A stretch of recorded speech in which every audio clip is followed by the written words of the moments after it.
By the end of October 1942, the city on the Volga still has not fallen.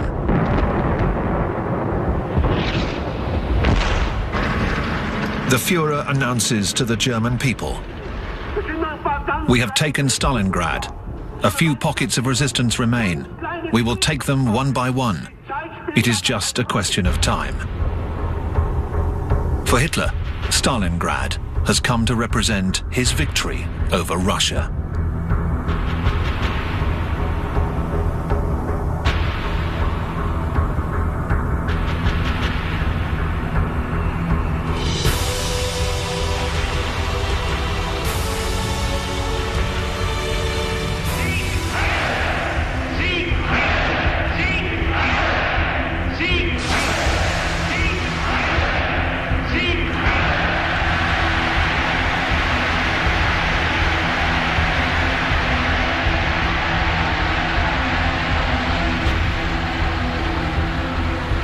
After 2 years of fighting in Russia, the Germans have threatened to vanquish the Eastern Giant. In the north, Leningrad is surrounded by the Germans. It has been a year since the Germans entered this northern city.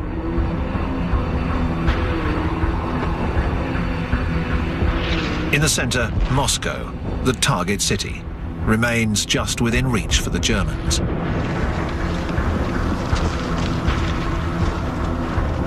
In the south, the drive towards the Baku oil fields has come to a halt in the Caucasus Mountains. In Stalingrad, the Soviets are holding their ground. Contrary to Hitler's declarations, Soviet boats continue to cross the Volga, bringing over reinforcements. Every day, thousands of young Russian men, sometimes without any weapons or military training, are disembarked on the riverbanks. Those who back away from the German bullets are ruthlessly executed by the political commissars.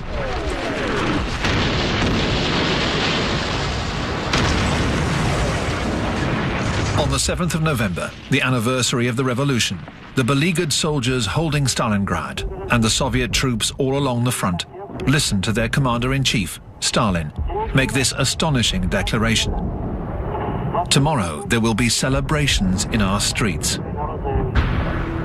And indeed, General Zhukov, the man who saved Moscow, has a plan to keep those pockets of resistance fighting to the very end, in order to retain the German troops of General Paulus inside Stalingrad. On the other side of the Volga, Zhukov is secretly putting together an entire army. The country has been ravaged, 1/4 of its territory lost. But the entire Soviet Union is toiling away to provide this new army with huge amounts of equipment. Factories that were moved out and rebuilt behind the Ural Mountains are operating 24 hours a day. In this endeavor, lives will be sacrificed. It is the winter of 1942. The women working in these unheated, sometimes ruthless workshops are cold and hungry. Many will die of exhaustion. But the country's industrial production will increase tenfold. The United States is now providing massive amounts of aid to the Soviet Union. The Allies are able to reduce the threat posed by German submarines in the North Atlantic by forming protective convoys to Soviet ports, such as Murmansk. Anti-communism is put on hold. For the Americans, Joseph Stalin is now Uncle Joe, and for the British, good old Joe. The Russians receive huge shipments of jeeps, tanks, planes and trucks, and cans of corned beef. When they open the tins of meat, the Russian soldiers joke, "We're opening the second front." Along with Stalin, everyone expects the Allies to do more to alleviate their plight. In Egypt, however, the British are being threatened by the Germans. Rommel, whom Hitler has just promoted to Field Marshal after his victories in the desert, and his tank army, the Afrika Korps, are getting dangerously close to the Suez Canal. They have reached El Alamein. The British Empire is in peril.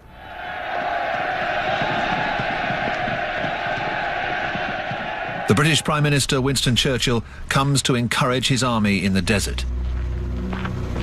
The situation is grim, but he retains his sense of humour and shares cheerful moments with his men.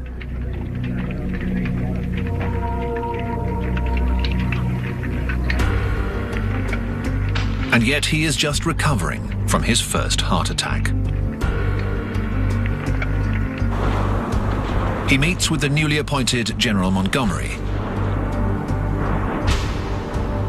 Montgomery wasn't Churchill's first choice. And all of these soldiers in the desert are a little worried. The British, the Australians, the New Zealanders, the South Africans, and the Free French. As soon as he arrived, Montgomery, the son of a clergyman, ordered a new program of strict rules and discipline to be imposed.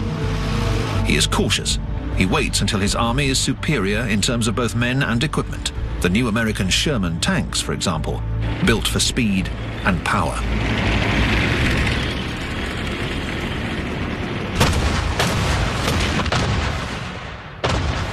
Montgomery launches his offensive with a preliminary artillery barrage, followed by a massive tank assault. But the German 88 flak guns caused tremendous losses. Rommel's soldiers counterattack relentlessly.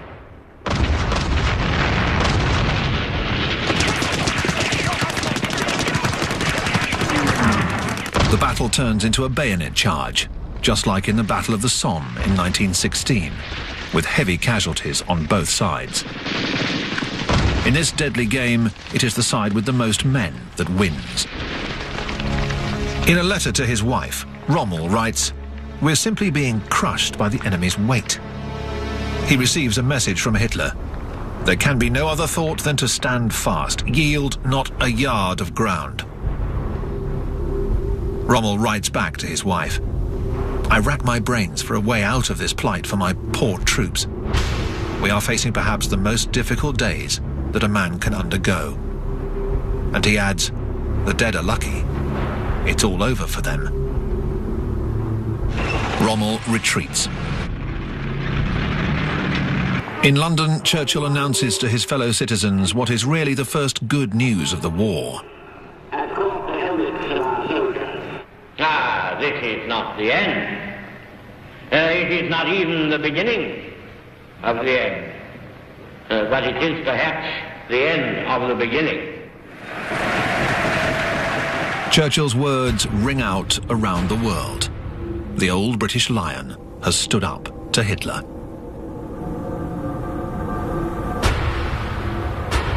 Back in his headquarters, the Wolf's Lair, Hitler is scornful. He says, "It is just a setback. The war will go on."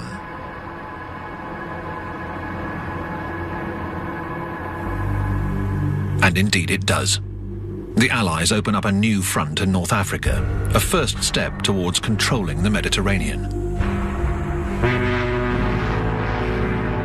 As in 1917, American troops sail across the Atlantic. The French writer Antoine de Saint-Exupéry, who was exiled in New York, will return from the US with one of these military convoys. The author of The Little Prince writes, "Friends in America, I'd like to do you complete justice. 50,000 soldiers were going to war not for the United States, but for humanity, for human respect, for human freedom, and human greatness."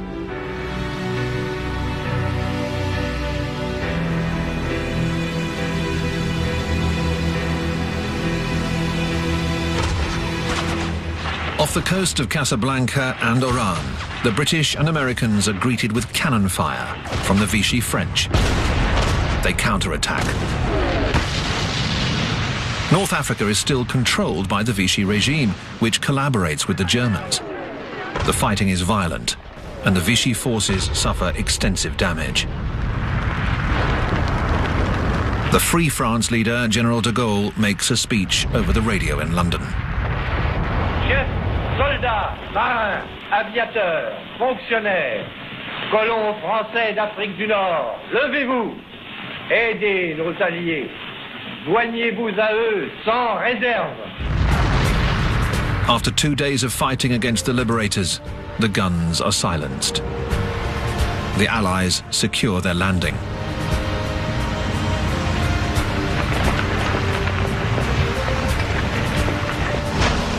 In Algiers, the pragmatic US Commander-in-Chief, General Eisenhower, negotiates with the Vichy regime's military commander, Admiral Darlan.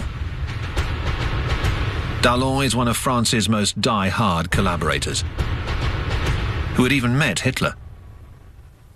He decides to switch sides, and the French forces in Algeria and Morocco join the Allies. A few weeks later, Darlan will be assassinated by a French resistance fighter. Many of the French in North Africa greet the Americans warmly. The Zouaves in the French Army of Africa are also relieved. They never really wanted to shoot at the Americans. In fact, they will soon be fighting side by side with them, like almost all of the other French colonials. As will the indigenous soldiers, as they are called at the time, who will form the Moroccan and Algerian tirailleur units. The Axis powers have anticipated the Allies by moving into Tunisia, a territory still controlled by the Vichy regime, which allows the Germans to stay.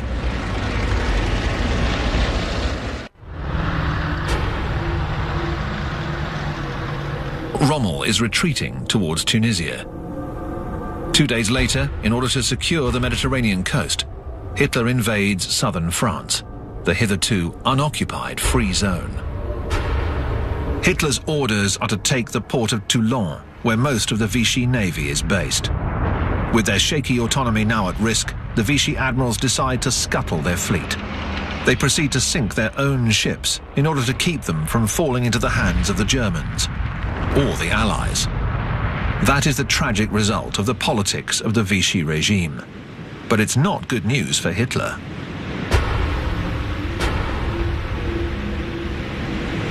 With the arrival of the Germans, those Jews hiding in the remaining pockets of French tolerance have little chance of survival.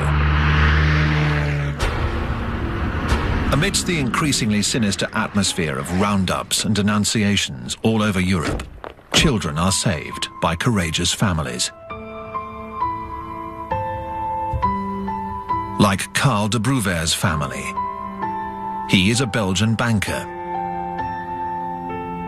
He films his 4 children, while he and his wife Denise hide 2 Jewish children. Monique Mogelski, the 12-year-old daughter of an engineer, who is hiding somewhere himself. And 6-year-old Adrian Sepkaru. Adrian's mother was arrested and deported to a work camp in Eastern Europe. She will never return from Auschwitz. By now, many people suspect that when the occupiers use words like work camp, its true meaning is death. Karl and Denise de Brouwer are everyday heroes who will one day be awarded the title of Righteous Among the Nations, along with more than 20,000 other men and women from all over occupied Europe.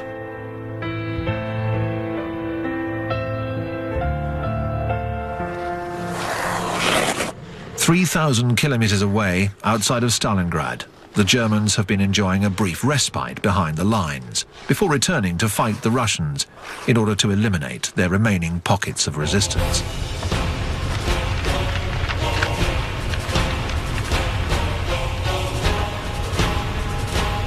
The German army's flanks are defended by units from the Reich's satellite countries, Romanians, Hungarians, and Italians, who are totally unaware of the danger looming just around the corner.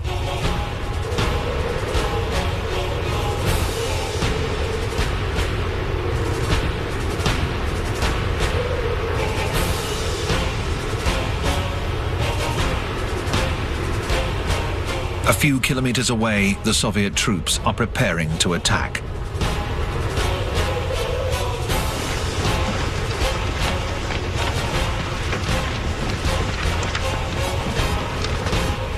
They are ready to fight, and there are over 1 million of them. They are going to storm the enemy's weakest units in order to surround the German army occupying Stalingrad.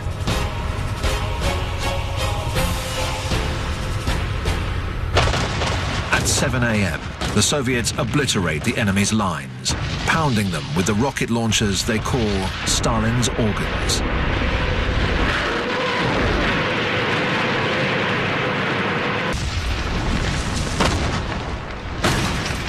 Zhukov's massive army launches the offensive.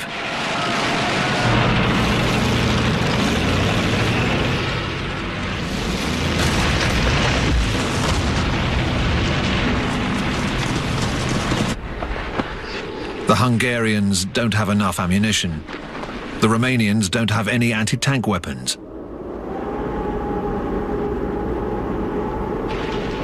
They, as well as the Italians, lost a massive number of men.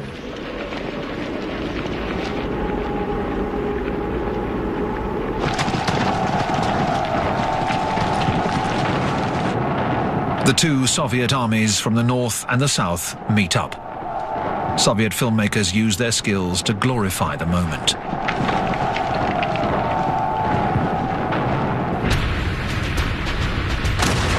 The Germans see the Soviet tanks close the circle around them. General Paulus's 6th Army is trapped inside Stalingrad.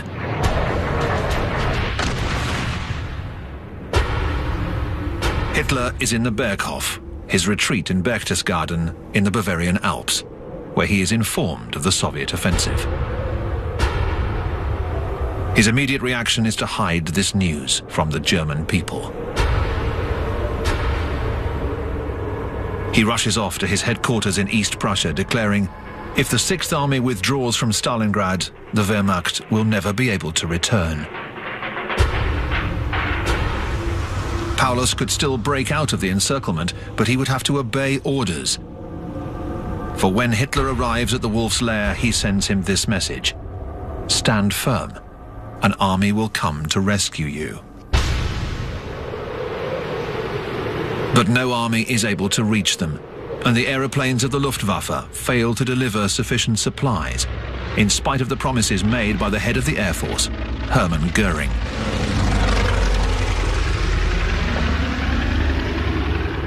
At Christmas, rations are reduced to 50 grams of bread and 12 grams of fat.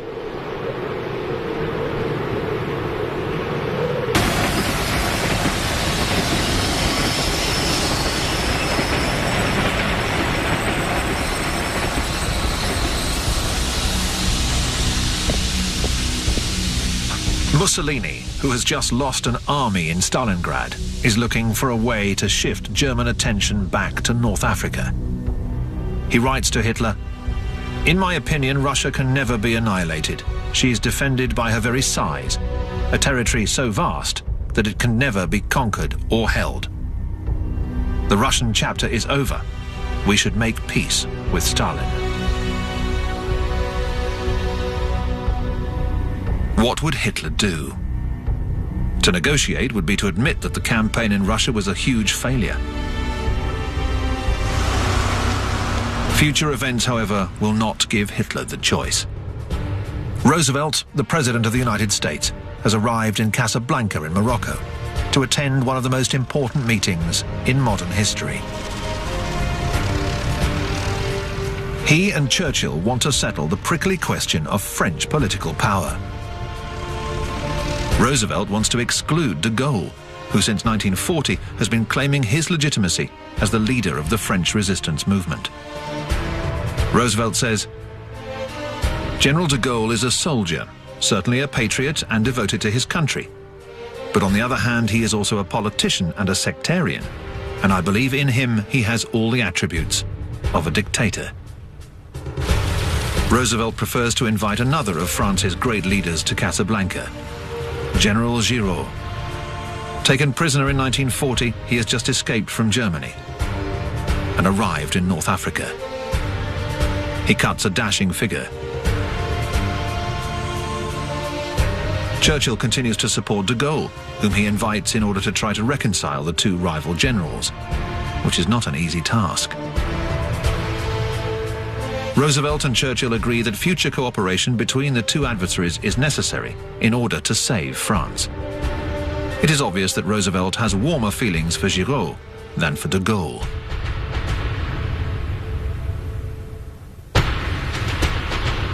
Then at the closing press conference, Roosevelt and Churchill make a declaration of the utmost importance. With great vehemence, they pronounce the words that will henceforth become the Allies' credo: unconditional surrender by Germany, Japan, and Italy.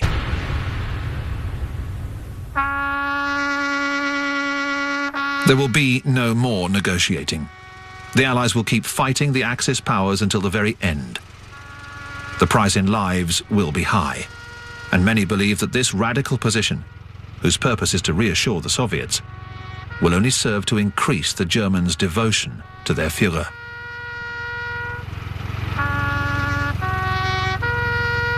Stalin is satisfied.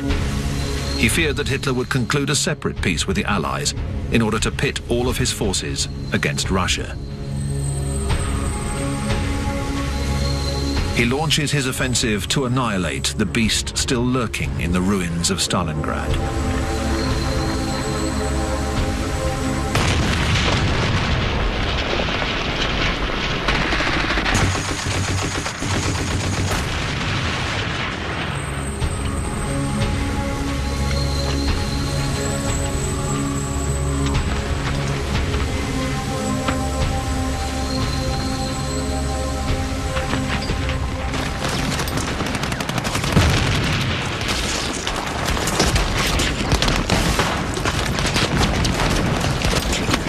Beyond the red flag is the Univermag store, where the commander of the 6th Army, General Friedrich Paulus, is entrenched.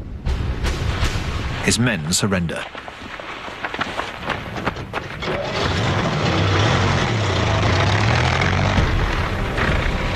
The day before, Hitler had promoted him to Field Marshal, thinking it would compel him to commit suicide in order to save his honor.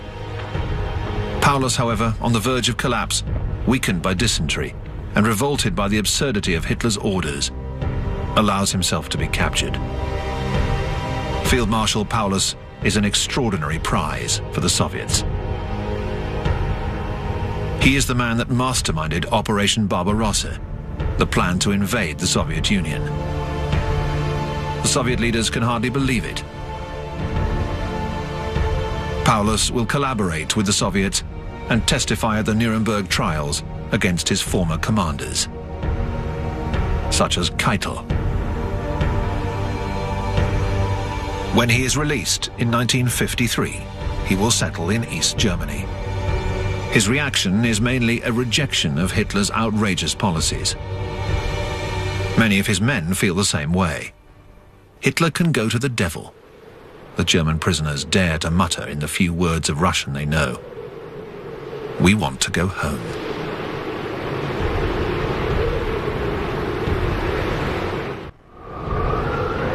We can only imagine how the people in the occupied countries must have felt.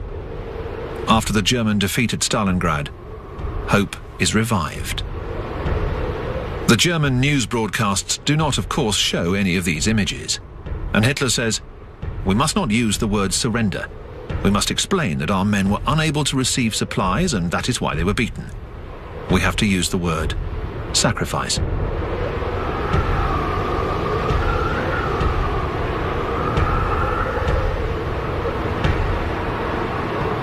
The Nazis want to turn this national disaster into an opportunity for galvanizing the German people. The Minister of Propaganda, Goebbels, assumes the task of mobilizing all the nation's energy and resources towards this end.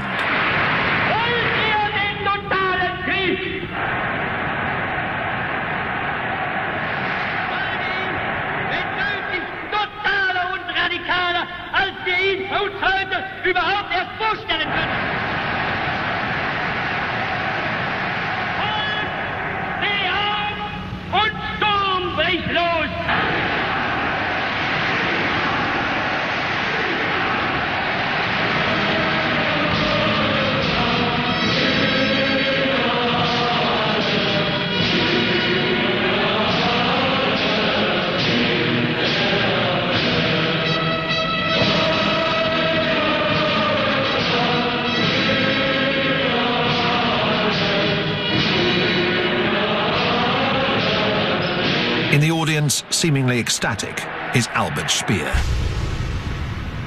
He will furnish Hitler with the means to implement total war. Hitler calls him his only friend. The 38-year-old architect, builder of the Führer's megalomaniac edifices, has been appointed Minister of Armaments.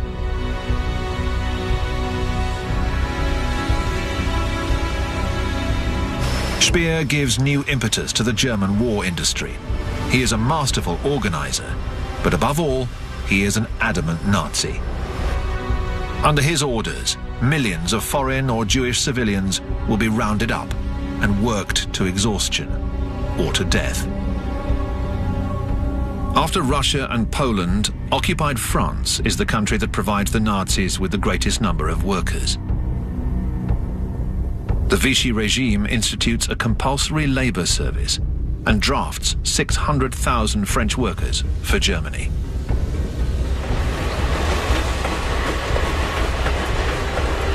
Those who want to evade this service take to the forests and join the resistance movement. The song of these groups is the partisan song. Amis, entends-tu le cri noir des corbeaux sur nos plaines? Amis, entends-tu les cris sourds du pays qu'on enchaîne? Oh, et partisans, ouvriers et paysans à vos armes. Underground resistance groups have been created in all of the occupied countries. Le prix du sang et des larmes. Montez de la mine, descendez des colliers, camarades. Sortez de la paille, les fusils, la mitraille, les grenades. Oui, les tueurs à la balle et au couteau, très vite. Oui, les saboteurs, attention à ton fardeau, dynamite. C'est nous qui brisons les barreaux des prisons pour nos frères. Si nous battus, nous marchons et nous tuons, nous crèvent. Ami, si tu tombes, un ami sort de l'ombre à ta place.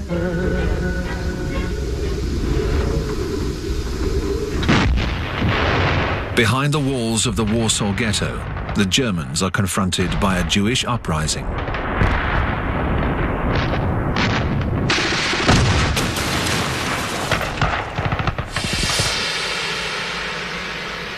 Before the war, the Warsaw Ghetto was a lively, open district, filmed in color here by an American tourist.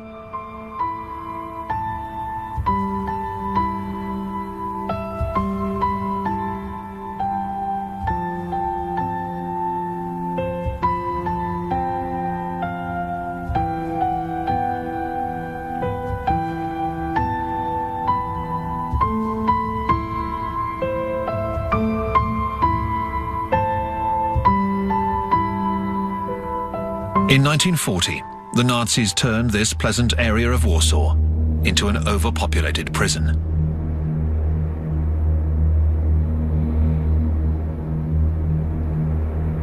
This woman shrieks in grief as she carries her dead child through the streets. The Warsaw Ghetto in 1941.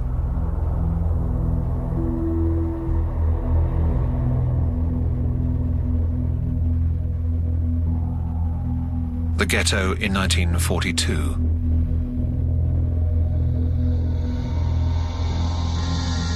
The ghetto in 1943. The Nazis deliberately starved the people in order to kill, weaken, and prevent any kind of revolt.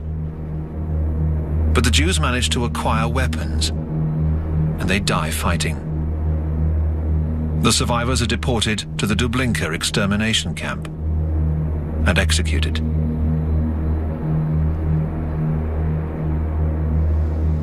The ghetto is razed to the ground.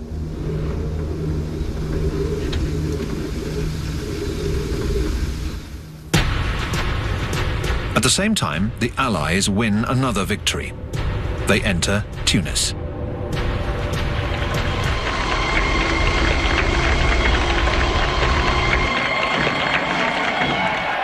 Behind these gates, the Germans had already initiated policies to persecute the Jews in Tunisia during their short occupation.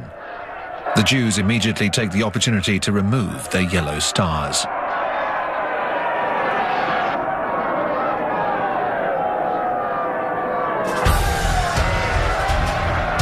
The Italian prisoners receive insulting gestures from the crowd.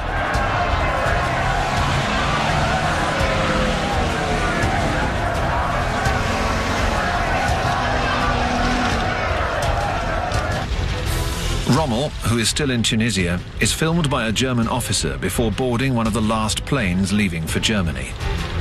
In March 1943, he wrote, "I have received instructions to take sick leave and get myself back into shape.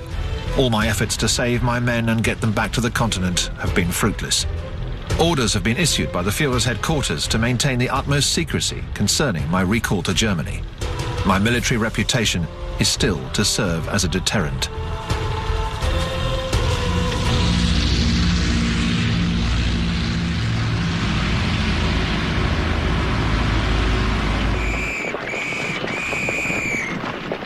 The Afrika Korps has been captured and is now marching in long lines towards the American fleet's ships to be taken away to the other side of the Atlantic.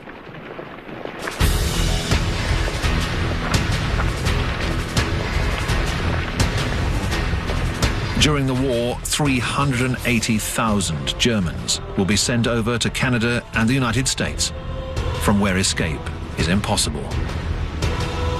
These prisoners are about to embark on a strange odyssey. It begins on these military transport ships. Many feel like they're in a dream. For them, the war is over and they are safe. However, for these German soldiers, the dream will soon turn into a nightmare, because even here, the Nazis remain in control. These men coming off the boat in Canada insist on making the salute, even those with just one arm. Some prisoners are sent to camps in Virginia and Texas. They work on cotton or tobacco plantations.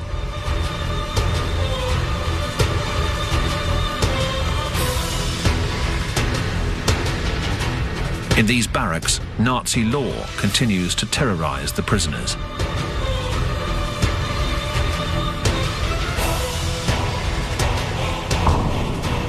Within a short time, Nazi officers have taken control of the prisons, using intimidation, torture, and even murder to maintain fascist ideology among their fellow prisoners. And this message must reach the German soldiers fighting and suffering on all of the German fronts. They have to understand that they have nothing to gain from turning themselves in to the Allies.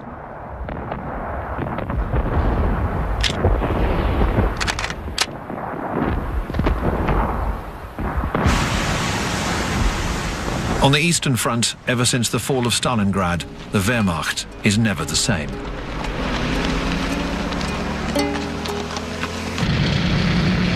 The soldiers exchange rumors about the Führer. Apparently he's lost his head. He's being secretly held in Berchtesgaden. It's his double that we're seeing.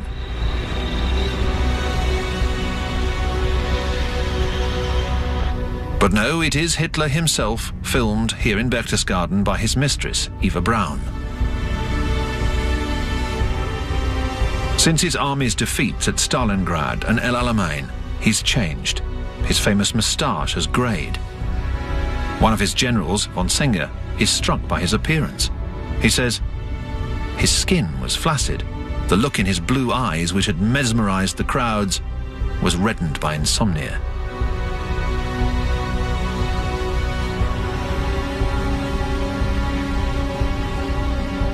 In fact, his physician, Dr. Morell, has concocted cocaine eye drops for him.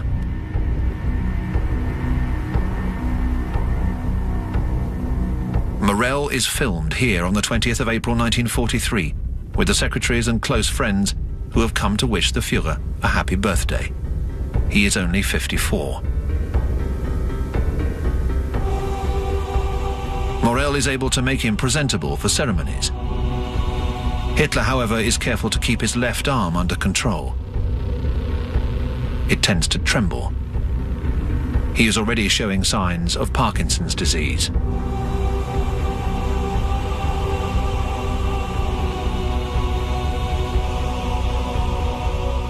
As a result, the head of the SS, Himmler, becomes even more important. The SS, whose recruits were now coming from the Hitler Youth, started out as the Schutzstaffel, the protection squad for Nazi officials. Later, it would provide the guards for the concentration camps. The SS has now created a veritable army of its own, the Waffen-SS. In the future, these elite troops, under Himmler's orders, are expected to replace the Wehrmacht, which is no longer considered completely loyal. Increasingly, Himmler recruits from the occupied countries, fanatics such as these Bosnian SS.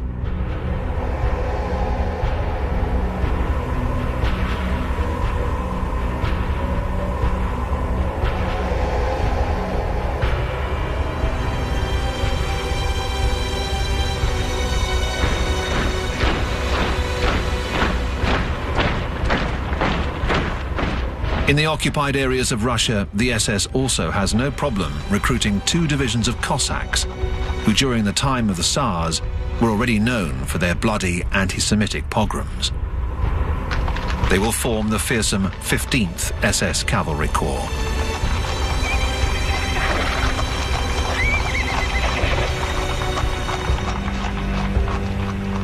As for the Wehrmacht, it will enlist as many as 1 million Soviet prisoners who have no other choice. They can either die of hunger or fight alongside the Germans. Some, like former Soviet General Andrei Vlasov, are also against Stalin. After the German siege of Leningrad, Vlasov was taken prisoner and changed sides. He will command the Russian Liberation Army under the flag of the Wehrmacht. The Germans outfit this veritable foreign legion of theirs with the best equipment, such as the Tiger tank, designed by the brilliant engineer Ferdinand Porsche. With its 88mm gun, the Tiger was the most dreaded of the German tanks.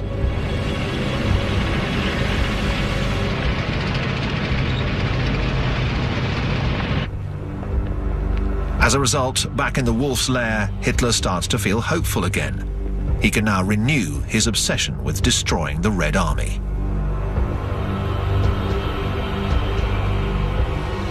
He wants to attack at Kursk.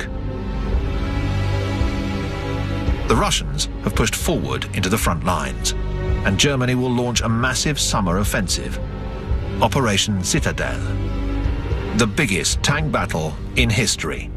2,700 German tanks are preparing to combat 3,600 Soviet tanks.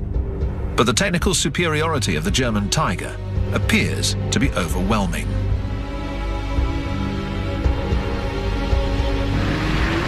Hitler knows the importance of this battle.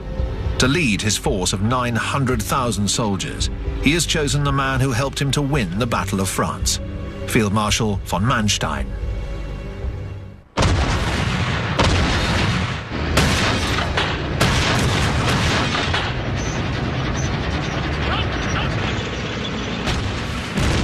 The offensive, led by the Tiger tanks, breaks through the Soviet lines, but encounters a brutal anti-armor defense set up by the Soviets and dense concentrations of tanks.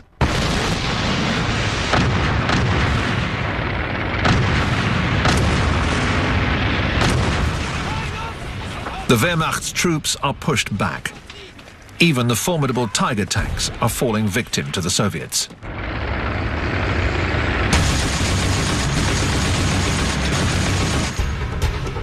And the Soviets have a secret weapon. The British have succeeded in capturing and decoding the German encryption machine called Enigma, and they are now able to read all of the most secret German orders. The powerful Soviet Secret Service in Great Britain had managed to pass on the decoded operation plans to Moscow.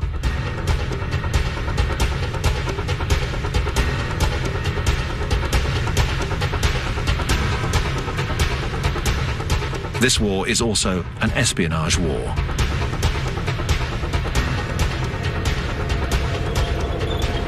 At Kursk, the outcome is devastating for the Germans. who have already lost 50,000 men in this battle.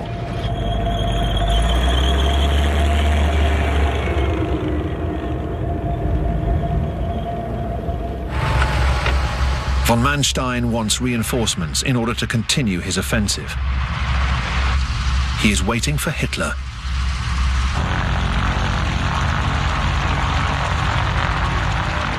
He immediately tells him, "We have suffered losses, but the Russians have too, even worse." Hitler seems very hesitant. He mutters a few inanities. Von Manstein will write, "He seems to me to be quite feeble." This impression is confirmed when von Manstein shows Hitler the figures of the losses incurred at Kursk. Since the beginning of the war, 2 million German soldiers have already been killed, wounded, or gone missing in action. Hitler will never be able to fill that void. Things are now a far cry from the victories of the Lightning War campaigns, the Blitzkrieg of the Battle of France. Kursk is the real turning point in the war because Hitler moves over to the offensive. Overcome by paranoia, he insists on having stenographers present.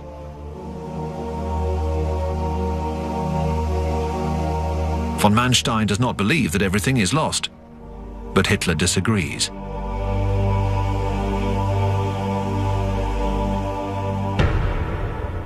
Von Manstein implores him to continue the offensive. Hitler refuses. The Battle of Kursk is over. For Hitler, the priority now is to send reinforcements over to Sicily, where the Allies have just landed. The noose is tightening. Things are moving fast.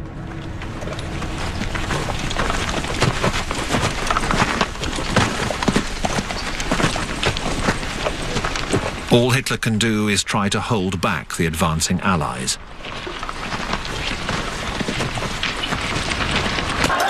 But he is unable to prevent the fall of Mussolini, which leads Italy to surrender and to change sides.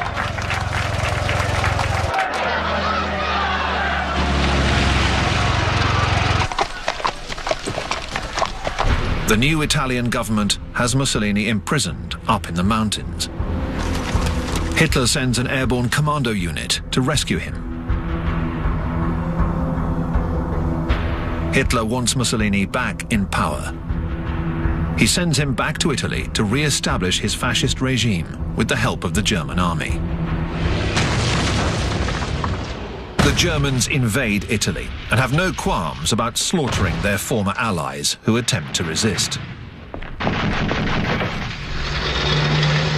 The Germans immediately start going after the Jews in Rome, Milan, Genoa, Florence, and Trieste. Hitler's greatest concern is to prevent any further Allied landings in Italy, and above all in France.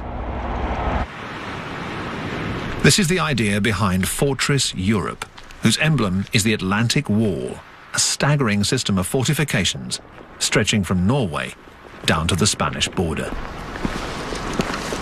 Rommel is put in charge of defending Fortress Europe.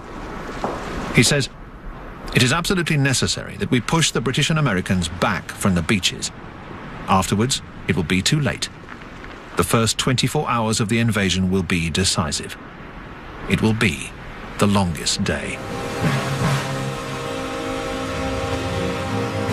For Rommel and the Nazis, this is the beginning of the twilight of the gods, the final months of Nazi Germany. And yet these German newsreel images of Rommel, who has been invited to tea by Magda Goebbels, the wife of the propaganda minister, are revealing of the mood of the Nazis at this point in the war. Nazi ideology puts faith in victory and vanquishes doubt. Magda Goebbels worships Hitler like a god, even though he is driving Germany into a frenzy of bloodshed and death. Magda Goebbels has given all of her 6 children first names that begin with the letter H, just like Hitler. Helga, Hildegard, Holdine, Helmut, Hedwig, and Heidrun. She will kill them all, one by one, on the last day of the Reich.